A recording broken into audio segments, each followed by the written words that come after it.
Mohon penjelasannya Habib, tentang kisah sahabat yang menggunakan seluruh waktu ibadahnya hanya untuk bersalawat. Apa dari kisah tersebut saya boleh menjadikan amalan salawat yang menjadi amalan utama saya karena kesibukan bekerja? Saya menjadi sulit membagi waktu untuk melakukan sunnah-sunnah atau amalan yang lainnya. Seperti itu Habib. Alhasil itu memang sahabat itu bertanya kepada Rasulullah Sallallahu Alaihi Wasallam, ya Rasulullah, berapa banyak aku jadikan waktuku untuk bersalawat kepada Engkau. Artinya dia punya kuota, punya suatu waktu di mana dia beribadat kepada Allah Subhanahu Wa Taala. Nah, dari kuota waktu tersebut dia tanya kepada Rasulullah, saya berikan sepertiganya untuk Engkau bersalawat kepadamu. Dia bilang, ada bagus. Fa in zidta alaihi fa ahsan. Kalau engkau bisa lebih lagi, lebih baik lagi. Bilang kalau gitu setengahnya. Ya, bagus, bisa lebih lagi, lebih baik.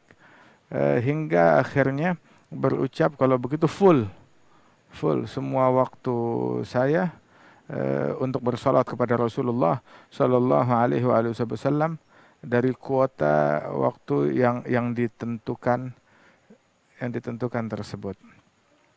Alhasil bahwasanya di dalam bersalawat kepada Nabi Muhammad SAW pahalanya besar dan simple, bisa dilakukan dalam keadaan berdiri, berjalan, berbaring, semuanya diterima oleh Allah Subhanahu Wa Taala. Itu satu. Dan hal yang kedua, bahwasanya kita pun juga perlu mengetahui kalau setiap zikir, setiap amalan punya khasiat tertentu. Sholawat fadilahnya luar biasa, jangan ditinggalkan, perbanyaklah sebanyak-banyaknya. Apalagi dikatakan bahwasanya ma fi anfa fi hadza zaman min kathratil istighfar wa kathratus shalah al nabil mukhtar. Yang paling manfaat di zaman sekarang ini adalah banyak beristighfar dan bersolawat kepada Nabi besar Muhammad sallallahu alaihi wa alihi wasallam. Itu hal yang kedua. Dan yang ketiga, bukan berarti kita meninggalkan amalan yang lain. Sholawat tapi nggak sholat, nah itu keliru. Sholawat tapi nggak sholat jamaah, sholawat tapi nggak bangun malam, itu keliru. Sholawatnya benar, tetapi tidak sholat jamaahnya salah. Sholawatnya benar, tetapi dia tidak bangun malam, itu salah. Sholawatnya benar, nggak witir, nggak duhanya, itu yang salah. Lamma alimal haqqu minka wujudal malal lawana lakat ta'at. Ketika Allah Ta'ala tahu kita ini orang yang mudah jenuh, mudah bosan, maka dibikin ketaatan itu beragam.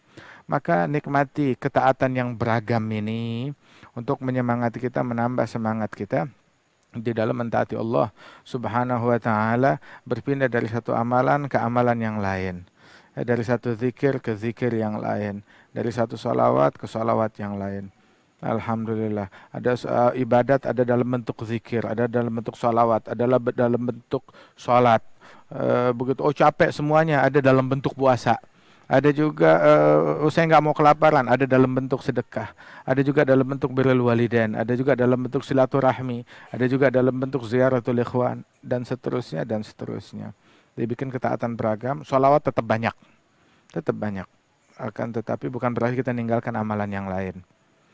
Dan yang paling disukai oleh Allah Ta'ala dari setiap amalan bukan banyaknya, tetapi rutinnya.